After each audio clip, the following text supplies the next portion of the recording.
किसान अपनी चने की फसल काट रहा था। किसान और उसकी पत्नी अपनी चने की फसल बैलगाड़ी पर लाद रहे थे। थोड़ी दूर एक पेड़ पर बैठी हुई हरियाली तोती ये देख रही थी। हरियाली तोती किसान की पत्नी के पास जाती है। माँ जी, आपने चने की फसल तो काट ली है। जो चनों के दाने जमीन पर गिरे हुए हैं, क्या हम पक्षी वो दाने उठा ले? ये सुनकर किसान की पत्नी हंसने लगती है। हाँ हाँ तोती, सुंदर तोती, जो भी दाना नीचे गिरा पड़ा है वो आप उठाकर ले जाएं। मैं अभी अपने दोस्तों को साथ लेकर आती हूँ। फिर हरियाली तोती भागी भागी जंगल जाती है। हरियाली तोती शोर मचा रही थी। वो बहुत खुश थी। लूसी, लूसी, चिड़िया यहाँ आओ, बाहर निकलो, दाना मिल गया। मैंने दाने की खोज कर ली है। हरियाली की आवाज सुनकर छोटी चिड़िया भी अपने घर से निकलती है। लूसी कबूतरी भी आ गई थी। चिड़िया, चिड़िया, आज मैं बहुत खुश हूँ। किसान ने अपने चने की फसल काट ली है और मैंने देखा किसान के खेत में ढेर सारे चनों के दाने गिरे पड़े हैं। वो दाना हम खा सकते हैं और बारिशों के लिए जमा भी कर सकते हैं। अगर किसान ने बंदूक चला दी तो फिर क्या होगा? या फिर इंसान पत्थर भी मार सकता है। कोई चिंता नहीं है, मैंने किसान की पत्नी से पूछ लिया है। उसने कहा है कि हम नीचे गिरा सारा दाना उठा सकते हैं। तो फिर मैं अपने घर से टोकरी लेकर आती हूँ।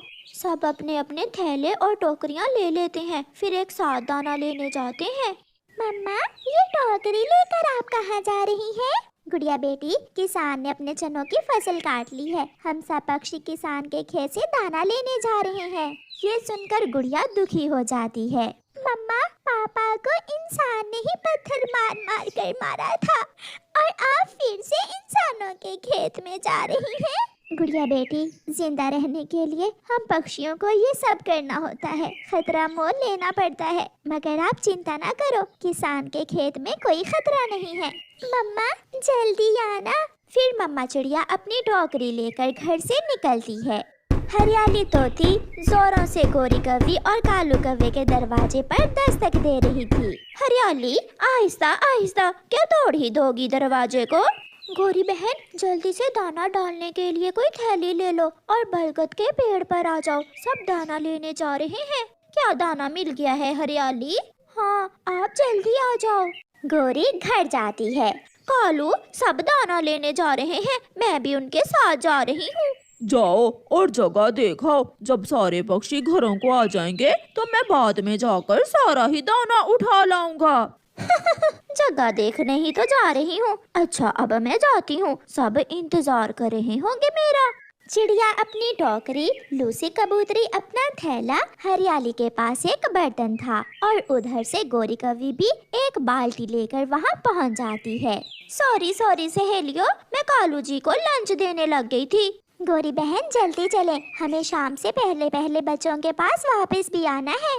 चिड़िया, मैं कोई बिजली पर तो चलती नहीं हूँ जो इतना तेज उड़ लूंगी। तुम्हारे साथ ही जाऊंगी, तुम चिंता ना करो।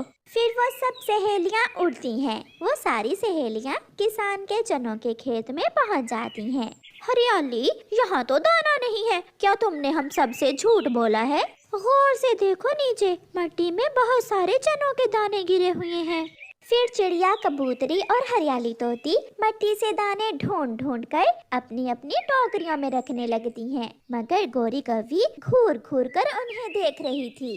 बांदरी कहीं की, शोर तो ऐसे मचा रखा था जैसे कोई बड़ा खजाना मिल गया हो, जैसे इसके किसान मामे ने पूरा खेत ही इसके नाम लगवा दिया हो। खोदा पहाड़, निकला चूहा और वो भी मरा हुआ। सब दाना ढूंढ रही थी, मगर गोरी कौवी तो बैठी बड़बड़ा रही थी और हरियाली को बुरा भला कहे जा रही थी। फिर गोरी कौवी की नजर थोड़ी दूर किसान के मकई के खेत पर जाती है। चिड़िया चिड़िया, वो देखो सामने, किसान के मकई के खेत में भी फसल तैयार है। चलो हम सब वहाँ जाते हैं। नाना गोरी, वहाँ जाएंगे तो किसान पत्थर मारेगा। इस खेत की फसल तो किसान ने उठा ली है। ये भिखारियों की तरह तुम ही जमीन में अपनी चोंचे मारो, मैं तो चली। गोरी कौवी उड़ती है और किसान के खेत से जाकर मकई के 2-3 भुट्टे तोड़कर अपनी बाल्टी में डाल लेती है। वो हम सबको मरवाएगी। मैंने किसान की पत्नी से इस चनों के खेत से दाना उठाने की अनुमति ली थी और ये गोरी किसान का मकई का खेत खराब कर रही है। गोरी कौवी तो भुट्टे लेकर चली जाती है। मगर चिड़िया, कबूतरी और तोती शाम तक अपनी अपनी टोकरियाँ और थैलियाँ चनों के दानों से भर लेती हैं और शाम के वो सारी सहेलियाँ घर लौट जाती हैं। गुड़िया बेटी, आज तो मैं बहुत थक गई हूँ, मेरी चोंच में भी मिट्टी चली गई है।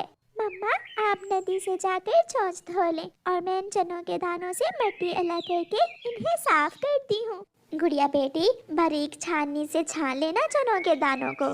गौरी, तुम तो चनों के दाने लेने गई थी और ये मकई कहाँ से मिली है तुम्हें? गरीबों की तरह मिट्टी में चोंचे मार रही थी सारी। मुझे तो शर्म आती है खेत से गिरे हुए दाने ढूंढने में। कालू, कालू, पता है मैंने वहाँ किसान के खेत से ये मकई चुराई है। क्या क्या किसान की फसल तैयार है? तो और क्या, पूरी तरह तैयार है। फिर दूसरे दिन गोरी और कालू चुपके से जंगल से निकलते हैं। किसान और उसकी पत्नी काम कर रहे थे। गोरी और कालू किसान के खेत से मकई चुराते हैं और इधर उधर देखकर भाग जाते हैं। कव्वे और कव्वी ने काम ही बना लिया था। वो हर रोज सुबह सुबह उठते और किसान की फसल से मकई चुरा लाते। अब तो किसान भी परेशान हो गया था। चले घर चले, काम खत्म हो गया है। नहीं, आज मैं खेत में ही रहूंगा। कोई पक्षी या जंगली जीव मकई की फसल खराब कर रहा है, मैं छुप कर देखूंगा वो कौन है। किसान मकई के खेत में छुप जाता है। बुलबुल आती है और मकई के खेत से टूटकर गिरा हुआ एक मकई का भुट्टा उठाकर चली जाती है। ये बुलबुल तो चोर नहीं है, इसने तो नीचे गिरा हुआ दाना ही उठाया है। फिर चिड़िया, कबूतरी और हरियाली तोती आती हैं। वो भी किसान के चनों के खेत से कुछ दाने ढूंढती हैं और चली जाती हैं। सबसे बाद में कौवा और कव्वी भी अपनी बाल्टी लेकर पहुंच जाते हैं। वो बुद्धू किसान क्या जाने कि हम कौवे बहुत चातर हैं। काम करेगा पागल किसान और मकई खाएंगे चातर कौवे। ऐसा कहते हुए कौवा और कव्वी मकई के भुट्टे अपनी बाल्टी में डालने लगते हैं। तो ये कौवे हैं, चातर कौवे। किसान आहिस्ता आहिस्ता आगे बढ़ता है और गोरी को पूंछ से पकड़ लेता है। कालू तो भागकर पेड़ पर बैठ जाता है। चातर कौवा भुट्टे खाए और उसकी पत्नी डंडे खाए। बुला बुला अब उस चातर कौवे को। ऐसा कहते हुए किसान गोरी कव्वी की अच्छी धुलाई करता है। कालू, कालू, मेरे कालू कव्वे पति जी, बचाओ, मुझे बचाओ, मेरी पूंछ टूट जाएगी। मगर कालू कौवा तो पीछे मुड़कर भी नहीं देखता और वहाँ से भाग जाता है। थोड़ी देर बाद किसी न किसी तरह गोरी कव्वी किसान से जान छुड़वाकर भागती है और वो दोनों दूर सूखे जंगल में जाकर रुकते हैं। दूसरे पेड़ पर बैठा कालू कौवा गोरी को देख देख कर डरे जा रहा था और सोच रहा था कि आज तो वो गोरी से जरूर पिटेगा। प्यारे दोस्तों, इस कहानी को लाइक, अपने दोस्तों के साथ शेयर और चैनल को सब्सक्राइब करना बिल्कुल मत भूलना। आपका धन्यवाद। गोरी कव्वी का बेटा जग्गू कौवा बाहर से खेल कर आता है। मम्मा, मम्मा, कहाँ हो? मेरे लिए सैंडविच बनाया है क्या? नहीं जग्गू बेटा, मैं आपको कल सैंडविच बना कर दूंगी। मैंने सुबह आपसे कहा भी था कि आज मैं सैंडविच ही खाऊंगा। गंदी मम्मा, बुरी मम्मा, आप गंदी हो। आपने मेरे लिए सैंडविच क्यों नहीं बनाया? जग्गू, शर्म करो, तुम्हारी जबान कुछ ज्यादा ही चलने लगी है। फिर उसका बेटा उसे मुंह चढ़ाने लगता है। ओ, गोरी कव्वी अपने बेटे के एक थप्पड़ लगा देती है। जिनके माता पिता नहीं है उनसे पूछ कर देखो माँ बाप की कदर। दिन रात तेरे लिए काम करती हूँ और तुम हो के मुझे मुंह चढ़ा रहे हो। मुझे नहीं लेनी ऐसी मम्मा, आप बुरी हो, आप बहुत बुरी हो। ऐसे कहते हुए गोरी कव्वी का बिगड़ा हुआ बेटा घर से बाहर निकल जाता है। वो उड़ता हुआ बस स्टॉप की तरफ चला जाता है। मम्मा ने मुझे मारा है, मैं भी घर नहीं जाऊंगा। मम्मा गंदी हैं, पापा भी मम्मा को कुछ नहीं कहते, मम्मा बुरी हैं। जग्गू बेटा, आप यहाँ क्यों बैठे हुए हो? आओ मैं आपको आपके घर छोड़ देता हूँ। वो अंकल, जाइए जाइए आप, मेरी मौसी आ रही है, मैं उसे लेने आया हूँ। जग्गू कौवा ऐसे झूठ बोलता है और कबूतर वहाँ से चला जाता है। शाम हो जाती है। कालू कौवा घर आता है कालू, जग्गू कुछ ज्यादा ही बदतमीजी करने लगा है। आज उसने मुझे बहुत तंग किया। मैंने एक लगा दी तो अभी तक घर लौट कर नहीं आया। उसे हमने खुद ही बिगाड़ा है। उधर चिड़िया का बेटा देखो, अपनी माँ का हर कहना मानता है और इतनी छोटी सी उम्र में अपनी माँ के साथ जंगल से लकड़ियाँ भी लेने जाता है। छोटे कौवे के बच्चे, तुम यहाँ क्यों बैठे हुए हो? आओ मेरे साथ चलो। मुझे पता चल गया है तुम अपने घर से लड़कर आए हो। आंटी चील, आपको कैसे पता चला? जो बच्चे घर से लड़कर आते हैं मैं उन्हें खाना देती हूँ, खिलौने देती हूँ और मैं उन्हें इतना ज्यादा झूला भी देती हूँ। बड़े वाले झूले में बिठाती हूँ मैं उसे। हाँ हाँ आंटी, मैं भी घर से लड़कर ही आया हूँ। अपनी बहन से है ना, या फिर मम्मा से? मेरी बहन तो नहीं है, मम्मा से लड़कर आया हूँ मैं। तो फिर चलो मेरे साथ, मैं तुम्हें भी वो सब दूंगी। दुष्ट चील जग्गू कौवे को अपने साथ ले जाती है। कालू कौवा जग्गू को पूरे जंगल में ढूंढ रहा था, मगर उसे जग्गू कहीं से भी नहीं मिल रहा था। यार कालू, तेरा बेटा आज मैंने सुबह बस स्टॉप पर बैठा हुआ देखा था। ये सुनकर कालू कौवे के पांव तले से जमीन ही निकल जाती है। क्या? ये तुम क्या कह रहे हो कबूतर? यार वो तो घर से अपनी माँ से लड़कर आया था। मैंने उसे कहा था कि चलो मैं तुम्हें घर छोड़ दूं, मगर उसने मुझसे कहा कि वो अपनी मौसी को लेने आया है वहाँ। फिर कालू कौवा जल्दी से घर जाता है। गोरी गोरी, जग्गू भाग गया, जग्गू घर से भाग गया है। क्या? तुम्हें किसने बताया है कालू? कबूतर ने, मुझे कबूतर ने बताया है कि जग्गू बस स्टॉप पर बैठा हुआ था। मेरी किस्मत ही खराब है। अगर मुझे पहले पता होता तो मैं ना मारती उसे। क्यों मारा मैंने उसे? गंदी ही तो कहा था मेरे जग्गू ने मुझे।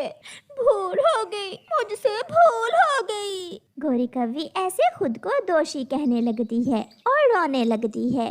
रात हो गई थी, इसलिए उस समय जग्गू के मम्मा और पापा जग्गू को ढूंढने कहाँ जाते, इसलिए वो घर में ही बैठ के रात के गुजरने का इंतजार करने लगते हैं। ये बर्तन अच्छे से साफ करो, अगर मुझे इन पर थोड़ी सी भी गंदगी नजर आई तो डंडे से मारूंगी मैं तुझे। आंटी मुझे छोड़ दे, मेरे पाँव से ये रस्सी खोल दे। मुझे घर जाना है, मुझे अपनी मम्मा के पास जाना है। अच्छा, तू तो कहता था कि मम्मा गंदी है, मम्मा बहुत बुरी है। घर से भागकर आने वाले बच्चों का यही हाल होता है। ऐसे कहते हुए चील दो डंडे जग्गू के पंख पर लगाती है और जग्गू जल्दी जल्दी बर्तन धोने लगता है। सुबह हो जाती है। कालू और गोरी अपने बेटे की खोज में बस स्टॉप पर आते हैं। तोते तोते, मेरा जग्गू घर से भाग गया है। कल उसे देखा था, यहाँ क्या तुमने? कल एक छोटा सा कौवा किसी चील पक्षी से बातें कर रहा था यहाँ। चील पक्षी? हाँ, एक बुढ़ी चील यहाँ कभी कभी आती है।